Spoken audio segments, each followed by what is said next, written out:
I'm joined by the CES bantamweight champion Andre Ewell, who's coming off an impressive submission victory over Dinis Paiva at CES 50 back on June 15th. Andre, what's going on, man? How you doing?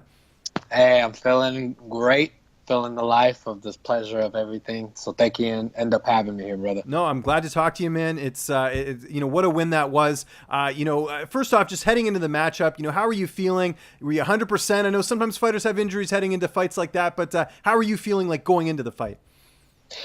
Truthfully told, I was actually feeling great until I actually jammed my thumb in the back of my coach and everything. So kind of like torqued my little right hand for a bit. But besides that, I was 100%. There, focused, still hungry. At those times when you end up not eating for like over 4 weeks. Of dimming down on the diets and everything. So the whole time I was just about basically hungry there. What was the game plan heading into the fight, and do you feel like you executed it? I want to say yes in the second round, but the first one, man, I haven't stopped hearing my cousin and my coach. They're on my bumper that whole time. Yeah, you should stick to the game plan, stick to the game plan. So the game plan was basically keep it on the outside and, work on the leg, the front leg, which I kind of did, but didn't stick to it. And the jab, it was there, but it was that moment of just knowing that the person across from you has that IQ and the same mentality of yours. So it kind of like jumped into Dennis's head, and I know he wanted to counter me. So me kind of coming off with a lazy jab, it was a counter over that or anything that followed into that direction. So, but the game plan was stick off on being on the outside. He comes in, hammer him with something really nice and powerful like a knee or uppercut, But it ended up, like I said, it ended up directing into that direction where it started to flow. But like I said, he capitalized. And when he capitalized, he knew he couldn't do the standing, so he took me down. And he had actually a great, perfect game plan in my eyes.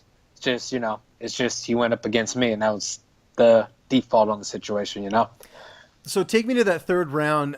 Do you feel like I got to get a finish here? Because you never know what the judges, right? Like, and I know Paiva, he's a guy that CES has been pushing for a very long time. Like, is there kind of that sense of urgency going through your head?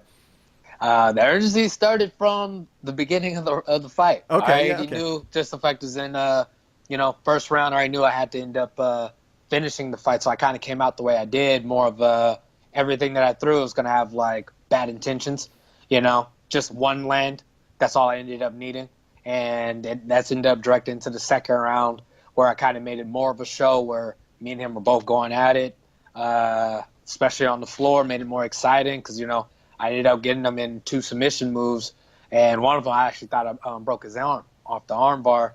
And then he ended up following with a nice elbow that ended up putting me in a submission move, and I ended up escaping. So in the third round, it just kind of came out as in, all right, we had enough entertainment, the world seen that we could put on a good show, so let's finish it. So that's what ended up happening in the third round. So when he ended up shooting, it was me trying to finish the fight, period. So the third round, it was me aiming to finish the fight.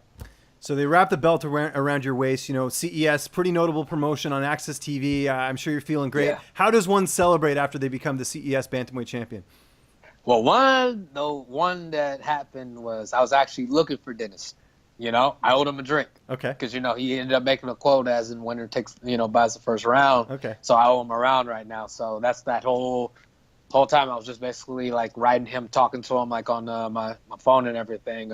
So yeah, me and him kept in contact. So me celebrating was me talking to him, telling him thank you, appreciating for him even inviting me out here, giving me that warm welcome.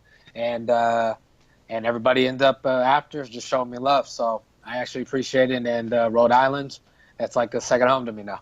Yeah. So I like that. And what was the feedback like after the win? Because, again, a big finish, main event. I mean, it doesn't get any better than that.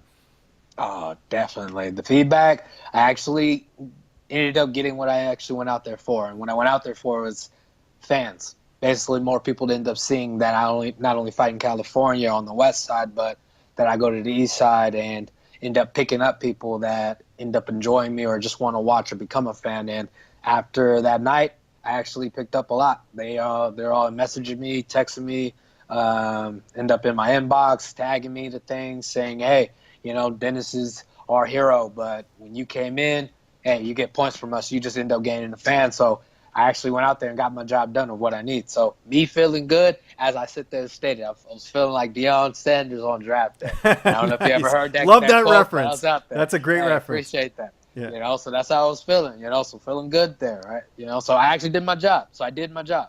Put on the show, picked up more people that actually wanted to follow and wanted to watch me and continue to watch me. And then it's just, that's what it is. I'm Mr. Highlight, Mr. Entertainment. And they all got to get that from me and two big warriors, So it was much appreciated off of there. So a fight like that, any fight really, you're not coming out 100%. I know a big part of after the fight is always recovery. What is your go-to for recovery these days as far as, taking care of those bumps and bruises after a fight like that? Oh, Terphouse, lovely with the gums that they give me, CBD oil. I was actually on that, even on the flight back home. It was a 7-hour flight, and they actually kept me cool, calm, and now I'm actually healing perfectly to where I need to go. So points out and shout out to Terphouse. And how long have you been taking the CBD oil, and what are some of the differences you've noticed? So far, I've been taking it for about a month now, give or take. I want to feel like it's a little bit over that. And actually, the recovery where I was injured on my foot, I was in a lot of kicks I was throwing, even though I didn't throw that many kicks in the fight. Actually, correction, I actually did throw a lot of kicks in the fight. I did. I was just, some of them wasn't landing. So, but yeah, I had injuries going through my camp, and the oils that ended up getting me, especially the CBD lotion that I'm actually a big fan of, that ended up helping me. So the recovery there pushed me, and what I ended up getting is a recovery, calm mind, and was able to sleep, because at times not able to sleep. I'm like one of those late night vampires. Yeah, I hear you on that. Do you feel like we're at a point now where fighters know that CBD oil is good for you, and it's not this propaganda where people are thinking that, oh, it's going to get you high, or it's going to be banned with USADA, because it's not. It's all legal, completely legal. True. And be honest, if they don't know, now they do. Yeah. Just the fact is, and I'm not one of the only people that are on the CBD oil. Yeah. Like Brian O'Malley. Majority of a lot of fighters to this day is actually using it, and I'm one of them. And for me to honestly look at it, matter of fact, I got it right next to me. Like I sit there and say, Terphouse bubble gum. Hey, the gum is amazing.